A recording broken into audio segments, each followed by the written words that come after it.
Fala pessoal, tudo bom? A gente está começando mais um Área Bitcoin Podcast, seja muito bem-vindo.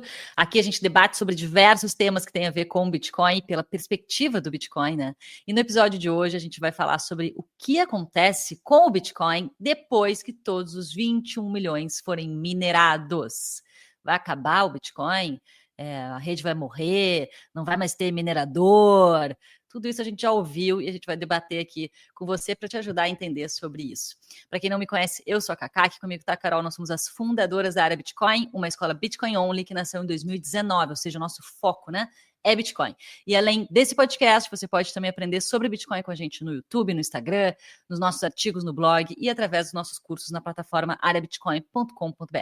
E um recado para você que quer entender profundamente aí como o Bitcoin funciona, como montar uma estratégia de aportes, ainda como configurar carteiras, como manusear carteiras e guardar o seu Bitcoin com segurança. O nosso curso, o Bitcoin Starter, está com 15% de desconto. E eu vou deixar o cupom aqui embaixo, que é Satoshi15, e o link para você clicar e se inscrever. E bora estudar Bitcoin com a gente. Carol, todo mundo pergunta, todo mundo não, mas muita gente pergunta pra gente ali no Instagram, mandam por DM, o que vai acontecer, afinal de contas, com o Bitcoin daqui 115 anos, né? Porque o Bitcoin tem ele está programado para o último Satoshi ser minerado em 2140, ou seja, você sabe exatamente quantas unidades de Bitcoin a gente vai ter e até quando. Quanto e quando, né? Tá tudo programadinho no código. E a galera fica assim, o que vai acontecer depois, né? Se os mineradores não vão mais ter incentivos, o que acontece com a rede? A gente não vai estar lá para ver, né, Carol? Ou tu vai estar viva até lá para ver isso acontecer? É lógico que eu vou. Esse é um dos meus pontos, assim, de tipo, check na vida, sabe? Aguentar até 2140. Vamos ver, tô tentando, né? Vamos ver se rola. E é o que tu falou, Cacá. Bitcoin, ele tem. A escassez dele tem 2 pontos. Tem gente que fica, uau, caraca. Então é escassez absoluta. Nossa, primeira vez na história que existe algo assim. Tem pessoas que ficam deslumbradas com isso, que eu acho que é o nosso caso, tipo, pá, que massa que isso existe. E tem outro perfil que vai pro medo, tipo, bah, mas só tem isso. Então quer dizer que, tipo, vai faltar.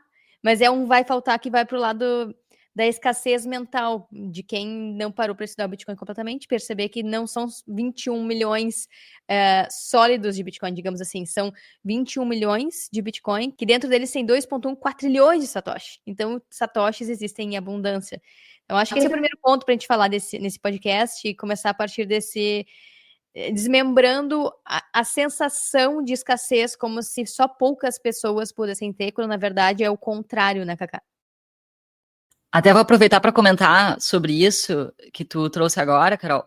O Bitcoin me ensinou muitas coisas, mas uma delas foi esse númerozinho aí, 4 trilhões. Eu nunca tinha falado esse número até estudar Bitcoin. 4 trilhões não está nem no nosso imaginário, né? Pessoas mortais comuns.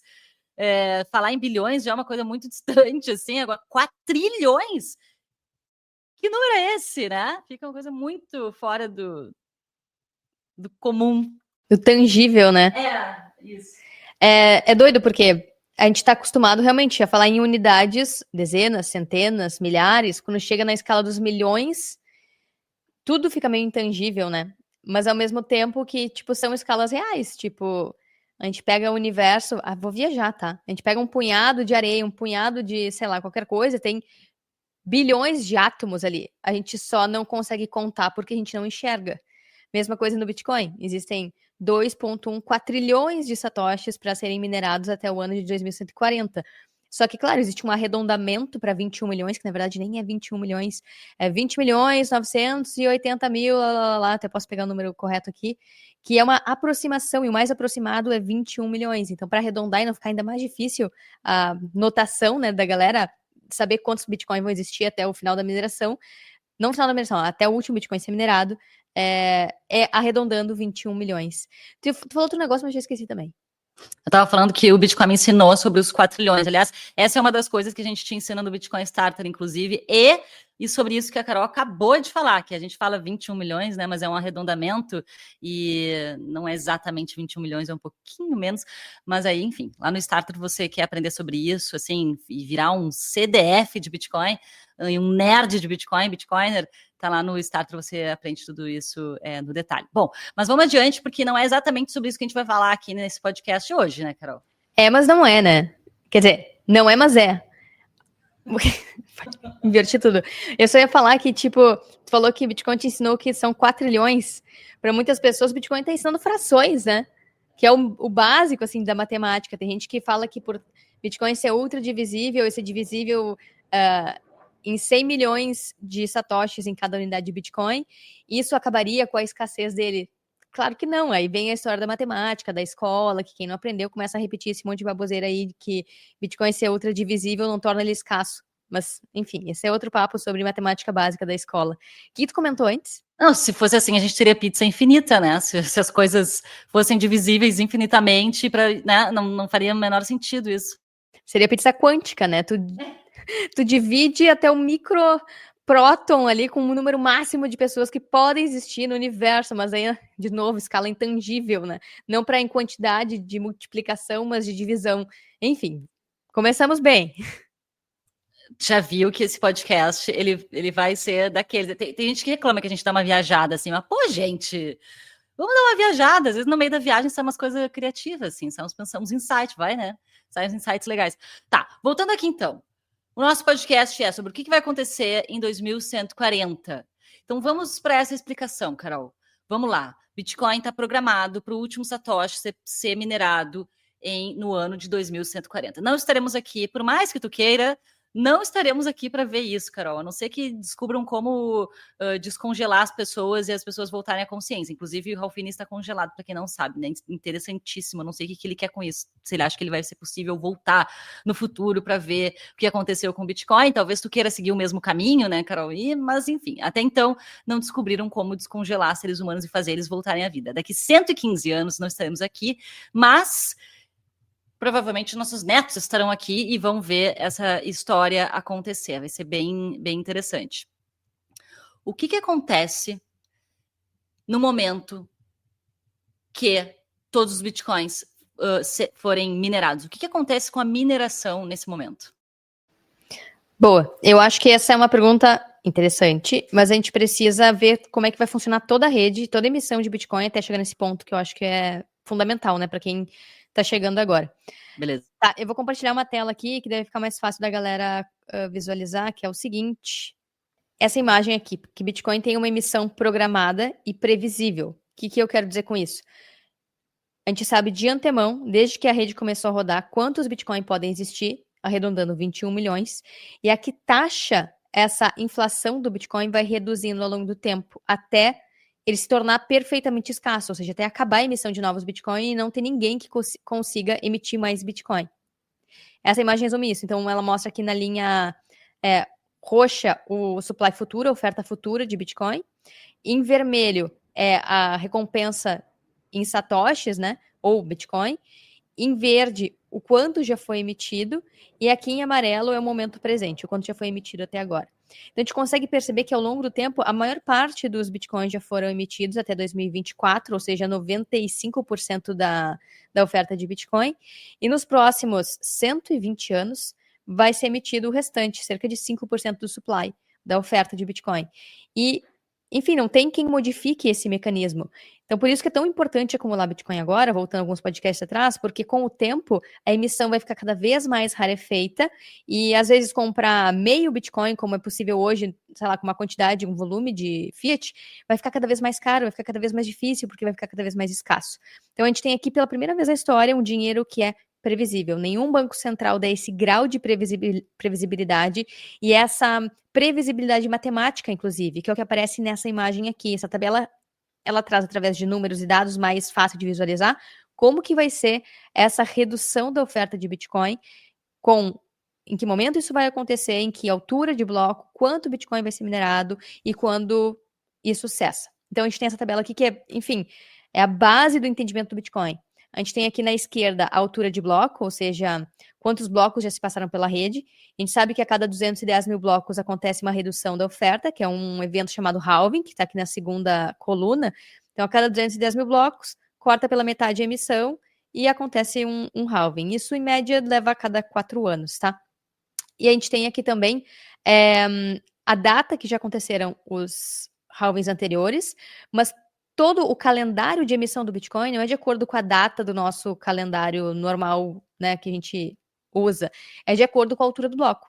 Então, quando a rede chegar no bloco aqui, por exemplo, ó, 2028, que é o próximo halving, bloco 1.050.000, que vai ser o quinto halving, já se passaram 4 halvings, é quando vai cortar de novo pela metade a emissão da recompensa de novos Bitcoin. Então, lá no início da rede, a rede dava 50 Bitcoin por bloco minerado. Depois de 210 mil blocos, cortou para 25. Depois para 12,5. Depois para 6,25. O halving que aconteceu em 2024 cortou pela metade e foi para 3,125 Bitcoin por bloco. E no próximo vai ir para 1,5625 Bitcoin por bloco. Até que, depois de passados 32 halvings, no 33º, não vai ter mais recompensa, ó. Vai a zero. E isso vai acontecer no ano 2040. 2140, verdade. Tô sempre com esse né? É que eu acho que 2040 é mais tangível pra mim, eu tô meio que cortando aí uns anos. Tu quer muito estar viva. Quero, né? Acho que deve ser isso, só pode daqui 20 anos. Mas observe que como no halving número 32, a recompensa vai ser um satoshi. Então, o que hoje parece desprezível ter um satoshi, essa vai ser toda a recompensa para o bloco minerado da rede. Você ter um satoshi hoje é como ter todo o poder computacional da rede para minerar um bloco daqui 110 anos, basicamente. Interessante isso que tu falou agora, Carol, porque se a gente falar... Não, volta essa imagem. A gente estava falando no podcast anterior sobre aposentadoria e falando que 0,1 pode valer muito no futuro e ser o suficiente. E agora eu estava olhando ali a tabela, ó, 0,01... Peraí, não, desculpa. Cadê? 0,1 vai ser a recompensa de 2040. Acho que é por isso que tá também na cabeça, ó. Entendeu? Eu acho que é isso. Eu acho que é por isso que eu tô com 2040, porque é ali, ó. Quando a galera que despreza 0,1 BTC, vai ser toda a recompensa da rede inteira por bloco minerado em 2040. Faz total sentido. Ó, não sei se você quer comentar mais alguma coisa dessa tabela, Cacá, mas isso é super importante, assim. Nenhum banco central dá esse grau de previsibilidade, sabe? De quando as coisas vão acontecer, como que vai ser a inflação da sua rede monetária econômica nem daqui 5 anos, e quanto mais daqui mais de 100 anos, 120 anos. Isso não existe, só no Bitcoin isso existe. E é por isso que é tão... cada vez que a gente mergulha nesse assunto, é impressionante o grau de previsibilidade, como as coisas de fato, nesse sentido, não mudam no Bitcoin. O que muda são as ferramentas envolvidas, mas o que importa é que a política monetária, a taxa de criação de novos Bitcoin, a inflação monetária da rede não muda, e nem em que momento e que ponto da rede isso vai acontecer. A gente consegue ver aqui que agora, né, a gente está no halving a gente passou o halving de 2024, já se passou 23% do tempo em relação ao halving que aconteceu ano passado. Quer comentar alguma coisa sobre isso? Sim. Gente, a gente está na mesma sala aqui, então a gente tem que ficar assim, fala minha vez, quero falar. A gente não pode falar ao mesmo tempo, porque senão vaza os microfones. Eu quero falar sobre o primeiro slide, eu quero voltar um pouquinho, Carol. Tu falou assim, a gente sabe exatamente qual é a política, né, de emissão do Bitcoin e tudo mais. E tu comentou assim, isso não pode ser mudado. Aí vai vir um carinha aqui e vai dizer assim, isso não é verdade, porque pode mudar sim o número de quantidade de Bitcoin que podem ser criados na rede, pode mudar sim. Como que isso pode ser mudado? Porque assim, uma coisa é a gente falar, não pode ser mudado. Outra coisa é a gente falar, é improvável que isso aconteça. Porque é muito difícil de mudar o que já está programado na rede. Por quê? Para isso acontecer, tem que ser colocada uma proposta no GitHub. Alguém tem que lançar essa proposta de mudança. E os desenvolvedores e toda a comunidade do Bitcoin que está ali acompanhando essas propostas de melhorias, de atualizações, vai debater isso. E muito provavelmente não vai concordar com esse aumento no supply. Porque isso acaba interferindo em fundamentos do Bitcoin e toda a política monetária que já está estabelecida. Com essa mudança, muito provavelmente se criaria um hard fork com a rede, o novo Bitcoin, com mais unidades emitidas. Dessa forma, as pessoas teriam que optar em qual rede seguir. No novo Bitcoin com mais unidades, em vez de 21 milhões, sei lá, agora vai ser 40 milhões de unidades, ou se manter na rede atual, original, com 21 milhões de unidades emitidas. Com suas propriedades mantidas, escassez, qual rede vocês acham que iria ganhar? Qual rede que as pessoas iriam ou migrar ou manter? É muito provável que as pessoas se manteriam no Bitcoin por conta justamente da sua escassez. Provavelmente as pessoas não iriam migrar para uma nova rede, porque ela perderia seus fundamentos. E isso, inclusive, já aconteceu com o próprio Bitcoin Cash, né? Acabou fazendo um fork lá com blocos maiores, mudou a propriedade e não vingou. Então tem isso, as pessoas dizem, mas tem como aumentar o número de moedas que vão ser emitidas? A Carol falou que não tem como, mas a gente fala que não tem como porque é muito difícil disso acontecer, e mesmo que acontecesse, as pessoas iriam manter iriam preferir seguir na rede Bitcoin original e não na nova rede do novo Bitcoin com supply muito maior. Total, porque, inclusive, já fizeram isso inúmeras vezes, né? Acho que é o contrário do que eu falei. Mudar o Bitcoin é super fácil. Vai lá, Cacá, vai lá, fulano. Coloca uma proposta no GitHub. O difícil é a galera topar, é haver consenso na rede, né? Todo mundo que roda um node de Bitcoin topar, atualizar para a versão inflacionada. As pessoas não vão topar, porque o diferencial do Bitcoin em relação a qualquer outra rede monetária é a escassez. E a descentralização vende nesse quesito. E aí, quando a gente vê os milhares de forks que já aconteceram, nenhum deu certo, nenhum foi adotado por causa disso. Ninguém vai escolher uma rede pior, que começou agora, com menos poder computacional, com mais inflação, com menos descentralização. Então, por isso que, tipo, tá, vai lá. Quer mudar o Bitcoin? Muda. Lança uma proposta. Vamos ver se vai ser bem sucedida. Como tu falou, é muito difícil que seja, né? E aí, bom, voltando para a tua pergunta anterior. Então, o que acontece quando o último Satoshi for minerado, não mais Bitcoin, né? Porque vai reduzindo até que não tem mais como minerar o Bitcoin inteiro, vai reduzindo a recompensa, vai cair até um Satoshi e antes de 2040, 2136. 2140, 2136. Eu sei o que vai acontecer, Carol. E agora vai baixar o hater aqui em mim e eu vou falar o que os haters dizem. Porque eles sabem, eles têm certeza que vai acontecer isso. Os mineradores vão desistir de minerar Bitcoin. Sabe por quê? Porque eles vão ganhar só um satoshi de recompensa, Carol. E esse um satoshi de recompensa não vai valer a pena para os mineradores. Não vai pagar a operação, né? Ali até o ano, no último halving, não vai pagar a operação deles. Eles vão ter mais custos para ganhar um satoshi por bloco. Não vai fazer sentido. Eles vão desistir de minerar. O hash rate vai cair e a rede Bitcoin vai ficar desprotegida e morrer, até mesmo morrer, porque não vai mais ter minerador na rede. E pior ainda, depois que não tiver nem mais satoshi para receber como recompensa, vai ser pior ainda. Aí sim que não vai mais ter minerador na rede, porque não vai ter mais por que minerar. Aí morreu o Bitcoin. 2140, o Bitcoin morreu, a galera abandonou o barco. Nossa, esse é o sonho de todo shitcoiner, de todo fiat, né? Porque tem que botar um food na mesa. Tá, por que a galera fala isso, né? Acabar a recompensa para os mineradores é horrível. Eles vão desistir, vão desligar suas máquinas. Como é que era que estavam falando? O orçamento de defesa vai ficar comprometido. Security budget vai ficar comprometido. Isso é tão 2022. Olha como já tá antigo esse papo. Quando a gente vem assim, tem papinho de shitcoiner que já vem de muito tempo, que é para justamente posicionar a sua moeda preferida, o sistema que eles querem pumpar, como melhor que Bitcoin. Essa era uma das narrativas para Proof of Stake, para outros protocolos que queriam se vender como melhores, mais escaláveis que Bitcoin, ou até mesmo melhores para o meio ambiente, porque não tinha mineração, porque de qualquer forma vai morrer, entende? Por que eles falam isso?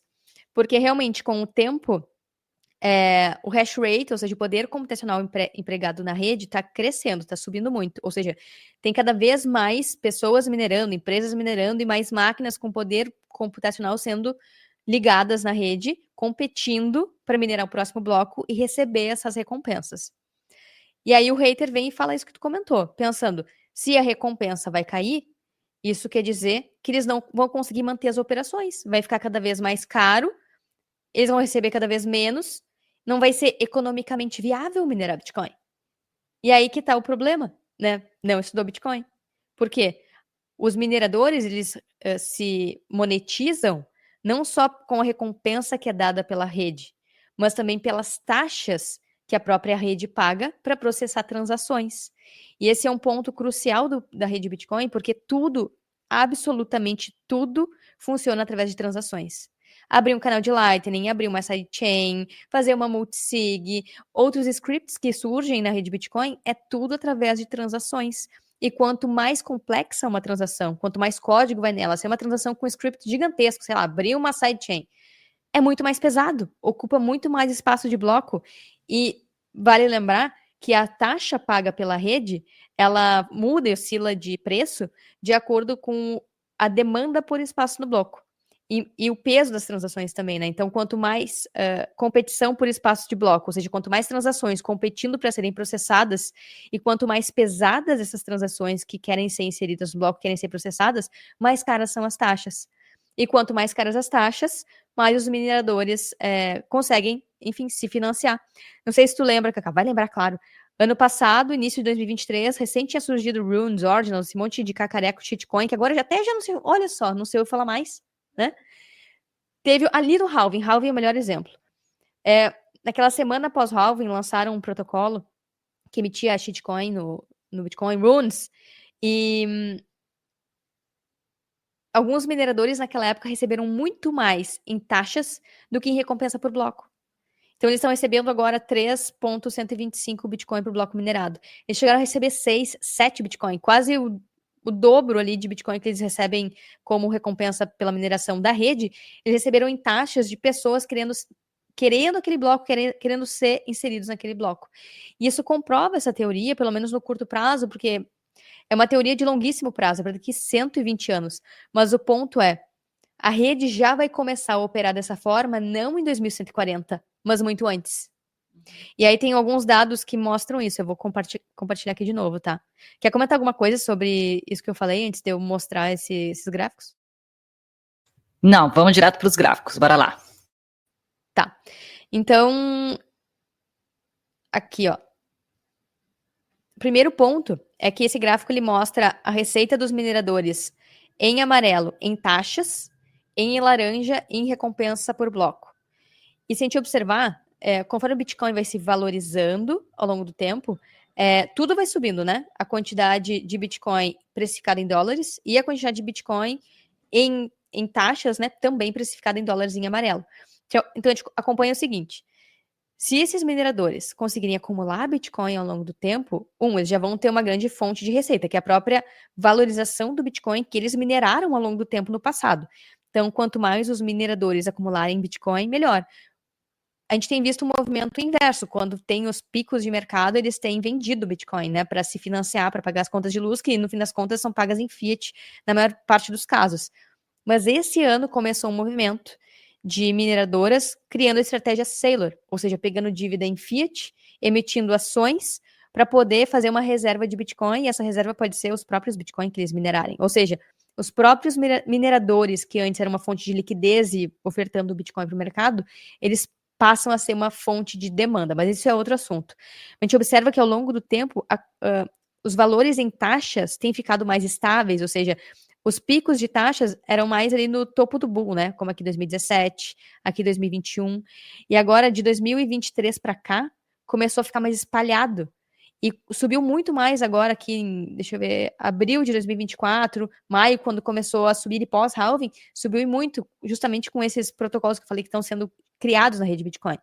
Então, com o tempo, a gente está vendo que a própria valorização do Bitcoin e a criação de mais protocolos e camadas no Bitcoin, seja para especulação, ou seja, demanda por pagamentos rápidos como a rede Lightning, isso gera um maior número de aberturas de canais, ou até mesmo sidechains de outros protocolos que podem se acoplar no Bitcoin, isso tudo resulta em pagamento de taxa para os mineradores, para essas transações serem inseridas no bloco. Por quê? Sidechain, qualquer protocolo que queira pensar em ser uma camada 2, precisa ter alguma conexão com a camada 1. E essa conexão é a transação. Tem um monte de protocolo aí que se diz camada 2 do Bitcoin, só que não é, porque não processa a transação em camada 1. Isso é muito importante e crucial. Eles pegam um dado aleatório da camada 1 e jogam para a sua sidechain. Não é camada 2, porque não tem um ponto de ancoragem em camada 1. Exemplo, para você abrir um canal de Lightning, você tem que fazer uma transação via multisig abrindo um canal com outra pessoa. Então, você tem uma transação que aconteceu em camada 1, abrindo um canal de pagamentos que vai operar off-chain, mas a ancoragem está em camada 1. E é assim que outras camadas, e o desenvolvimento dessas camadas, né, começa a financiar a camada 1 da rede Bitcoin, começa a escalar como um protocolo com várias camadas de fato. E o que a gente observa é que isso tem acontecido direto ao longo do tempo. Então, a quantidade de Bitcoin tem caído ao longo do tempo, que os mineradores estão recebendo. No início recebia muito mais Bitcoin, mas em dólares esse pagamento ele tende a crescer cada vez mais. Então, existe um grande incentivo, inclusive, para os mineradores em segurarem esses Bitcoin, porque eles vão representar mais saúde nas suas operações no futuro. E o que eu queria mostrar é esse gráfico aqui, que ele é bem antigo, ele é de 2016, se eu não estou equivocada, é do Awi and Wonder. Ele publicou esse gráfico bem clássico e depois deletou do relatório, e o Dan Held depois compartilhou ele no outro relatório, é o que está mais disponível hoje em dia. Mas essa é uma projeção que ele fez, mostrando em que ponto vai acontecer esse crossover point, ou seja, o momento em que as taxas vão substituir a recompensa por bloco para os mineradores, e aí vai ser o principal componente de receita deles. E é isso que mostra aqui, tá? Em azul tá a recompensa por bloco caindo ao longo do tempo. Em amarelo tá as taxas da rede, que tendem a crescer ao longo do tempo. E segundo eles, a expectativa é que antes de 2030, quando cerca de 97, 98% dos bitcoins já vão ter sido minerados, 99% vai ser em 2035, mas eles consideram que provavelmente antes disso, daqui mais ou menos 6 anos, 5 anos, acontece essa mudança, em que os mineradores tendem a receber mais em taxas do que em mineração por bloco.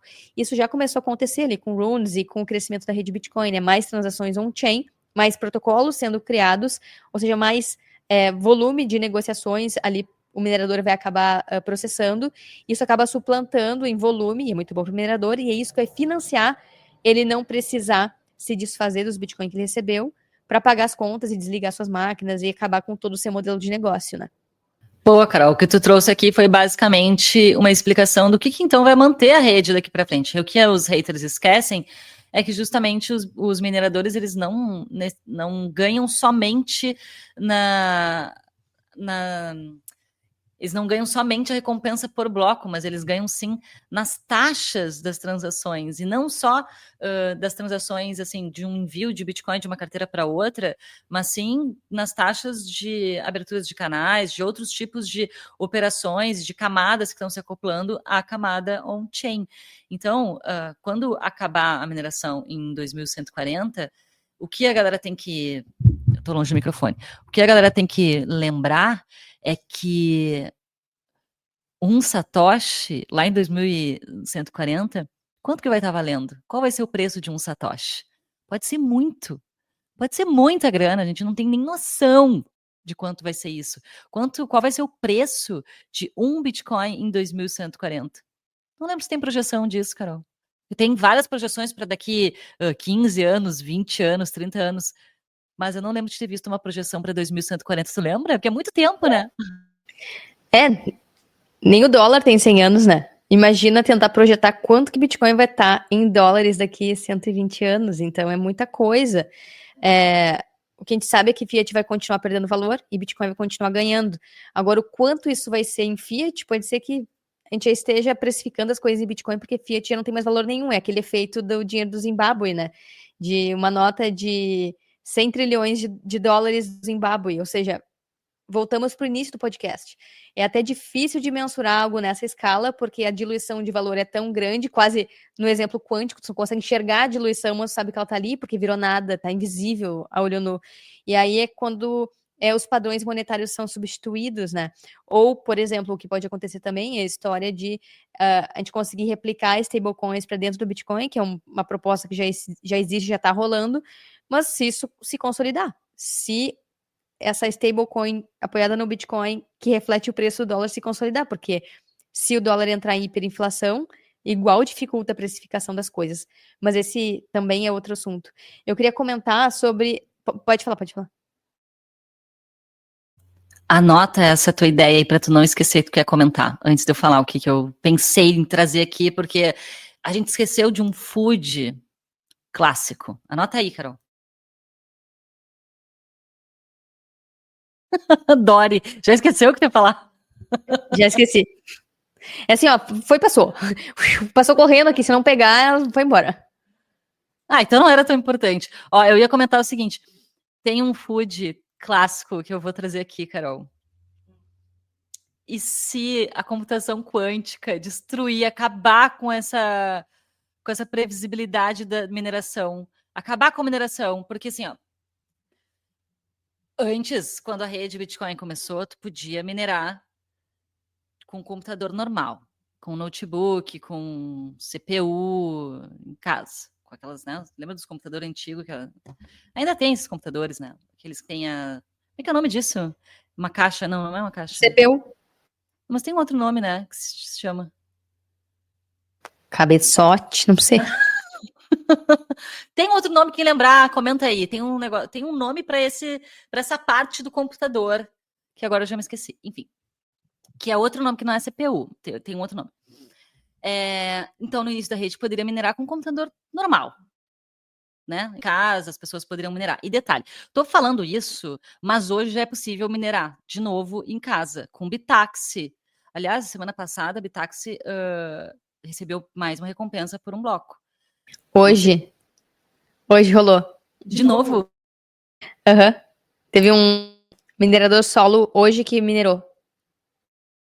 Para tu ver como tá aumentando a quantidade de pessoas, de mineradores solo que estão com as bitaxis. Aí, claro, eu tenho que confirmar quantas, se foi uma bitaxi, eu acredito que não, deve ter sido algumas bitaxis, não sei. Tem que confirmar essa informação, mas olha como está aumentando o número de mineradores solo nas suas casas, recebendo recompensa por bloco. Isso é incrível. Então, a indústria encontrou uma forma de voltar para aquele estágio inicial, basicamente, que é das pessoas conseguirem minerar sozinhas, porque é uma crítica, né, que existe hoje, que os mineradores estão em pools e que por isso a mineração estaria centralizada. Não é isso, gente. Se você pensa isso, vai assistir nossos conteúdos, porque não tem nada a ver com isso, está com um pensamento errado. Os mineradores, sim, eles estão em pools, porque é óbvio, eles querem mais eficiência, quanto mais poder computacional, mais chances, né, de receber recompensas por bloco, mas isso não significa que, se eles quiserem sair, se mover desses pools, eles não podem se mover. E não significa que uma pessoa não pode minerar solo. Olha aí, acabamos de trazer o exemplo. As bitaxis trouxeram de volta essa possibilidade. Então não vem com esse papo de mineração centralizada nesses pools, porque não é bem assim. Então, mas no início da rede dava para minerar com computadores simples de casa, né?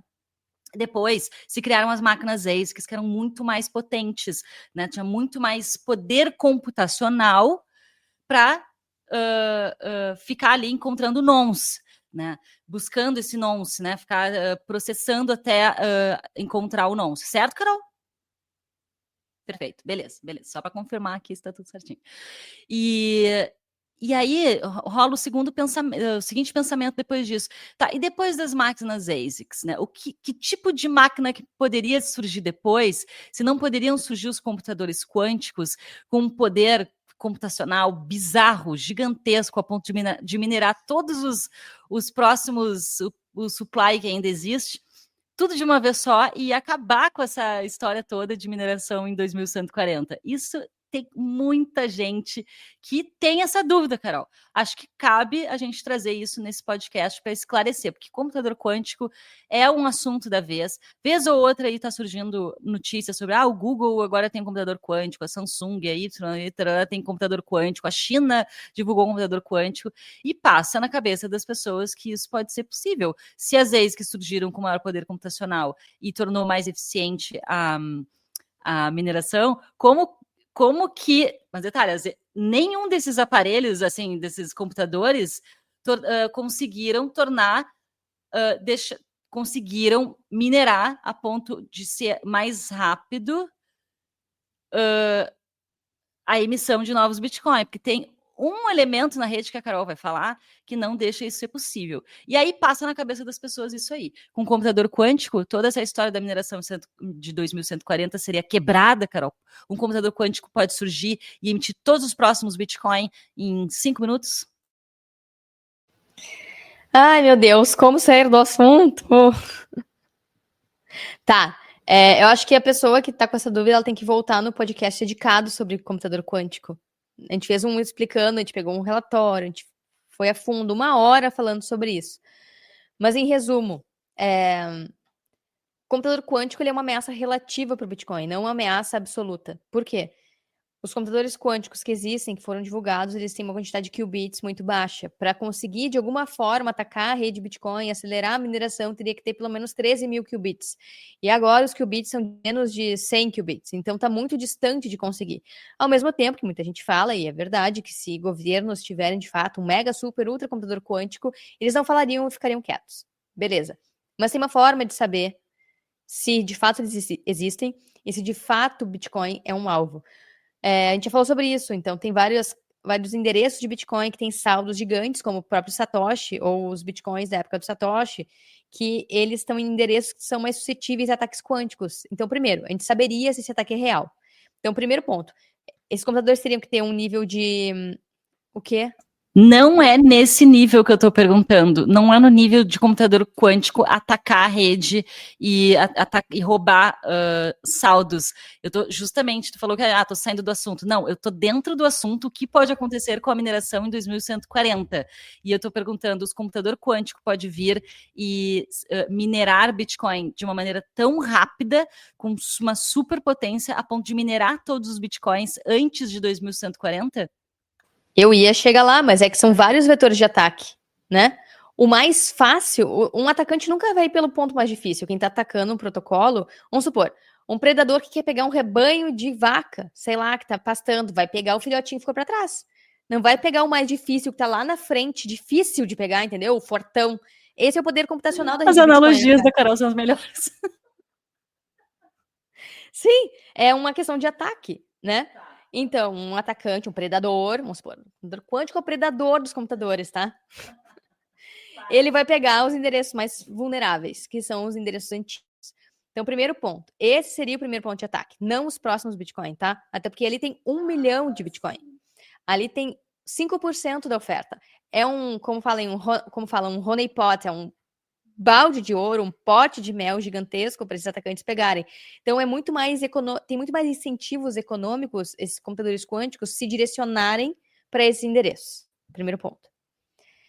Se isso acontecesse, a rede poderia atualizar para uma criptografia quantum resistente, existe uma proposta, e a galera vai ter que ir lá para o podcast, senão estão repetindo o podcast que a gente já gravou.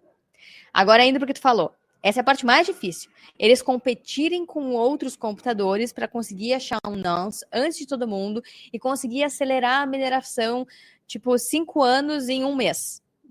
Exemplo.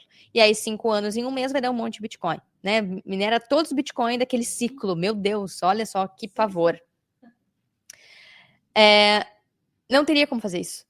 Porque existe um mecanismo na rede Bitcoin chamado ajuste de dificuldade, que eu queria que eu falasse, cheguei finalmente lá no ajuste de dificuldade, em que conforme a rede Bitcoin como um todo aumenta o seu poder computacional, o seu hash rate, ela começa a aumentar a dificuldade de achar os nãos. A cada 2016 blocos, ele ajusta para cima a dificuldade de mineração. Ou seja, vamos supor, chegou o computador quântico, ele monopolizou todos os blocos dos últimos 2016 blocos. A rede vai aumentar o máximo que dá, e por ajuste é 25%. Então, vai sempre ajustando 1/4 acima até chegar no limite do poder computacional desse computador quântico.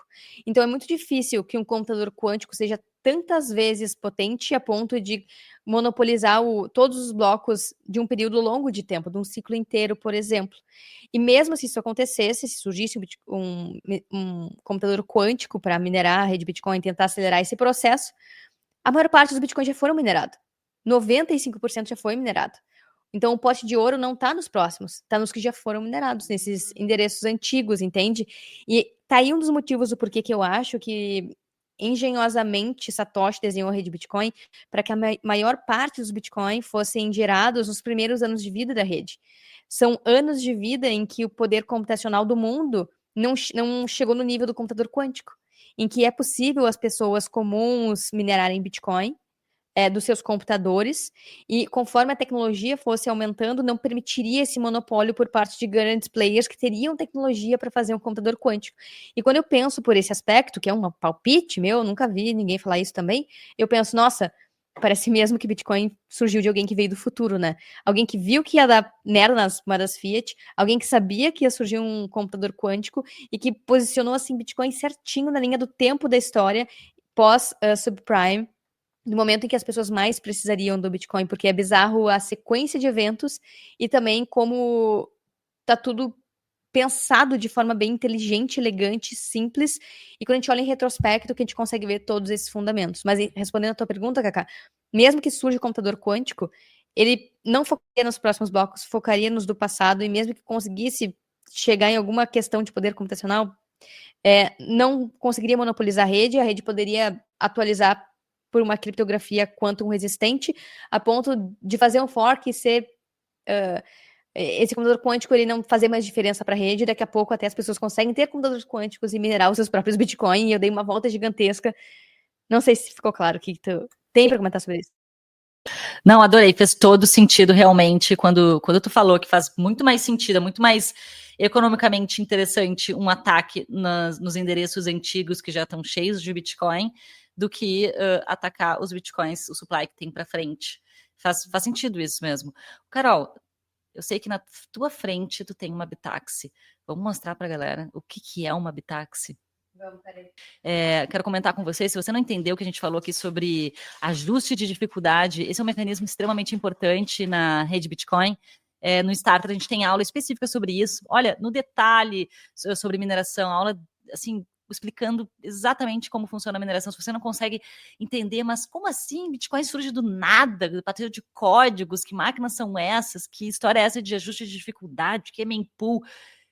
Bitcoin Starter para você. Tem todo o funcionamento do Bitcoin, inclusive aula específica sobre mineração, sobre ajuste de dificuldade, para você entender essa linguagem, né? O que a gente está falando, porque o Bitcoin tem uma linguagem específica, tem vários termos, vários mecanismos, como ele funciona, Proof of Work, o halving, as recompensas que são recebidas pelos mineradores, tudo isso, inclusive esses gráficos que a Carol mostrou aqui antes, mais cedo aqui no podcast, tem também na aula, a gente explica lá especificamente esses gráficos para você entender todo o funcionamento do Bitcoin. Carol, mostra aí a Bitax, como é que é.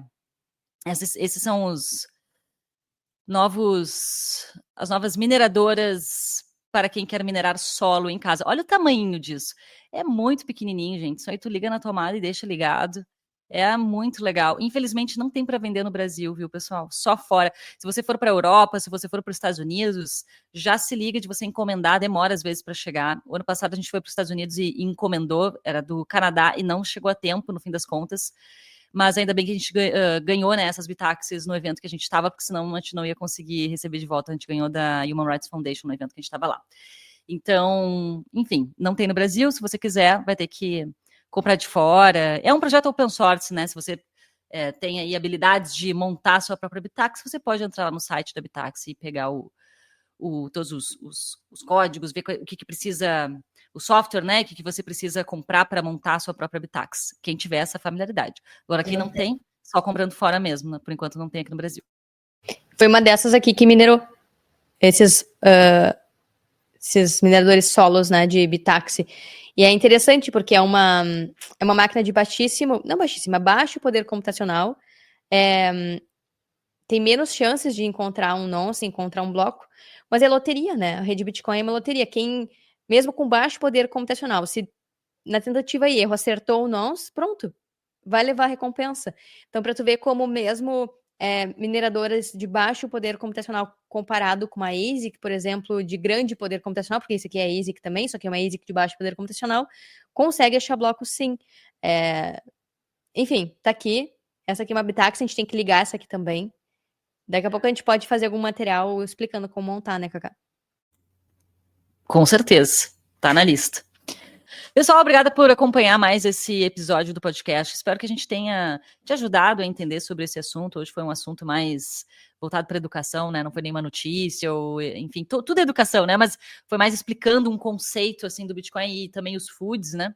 Então, como eu disse, se você quiser aprender mais profundamente sobre tudo isso, o Bitcoin Starter está aí disponível com inscrições abertas para você. Vir estudar com a gente, com 15% de desconto, aproveita aí o cupom. E, Carol, algo mais que você queira dizer sobre tudo isso que a gente trouxe aqui nesse episódio hoje? Qual que era o tema? Tá tomando as tuas cápsulas para viver até 2140, então. É. Não, olha, não é exatamente cápsulas que tu tá tomando, né? Mas assim, a pessoa toca bateria, surfa, anda de skate, faz crossfit, a crossfiteira, Carol, você tá achando que mais, Carol? Uma vez por semana é crossfiteira. Crossfiteira quem vai todo dia. No meio disso tudo, eu tô conseguindo ir só uma vez por semana pra, enfim, conseguir fazer todo o resto, né? Porque senão não tem músculo que aguente. Eu acho que tu vai conseguir, Carol, chegar até lá, 2140. Eu não duvido. Aliás, daqui mais 115 anos, tá com 37, vai ter o quê? 150? Mas não. 150, meu Deus. Peraí, 115 anos mais 37, 152 anos tu vai ter. O governo vai te odiar, aposentada com 150 anos. E metendo pau nele, tipo, opt-out, opt-out. Vai ficar impossível. Vou virar aquela geleca dos Power Rangers, sabe? Que é só o corpo, assim, a cabeça falando, não tem mais corpo. Bitcoin. Ai, muito bom. Tchau, gente. É hora de morfar.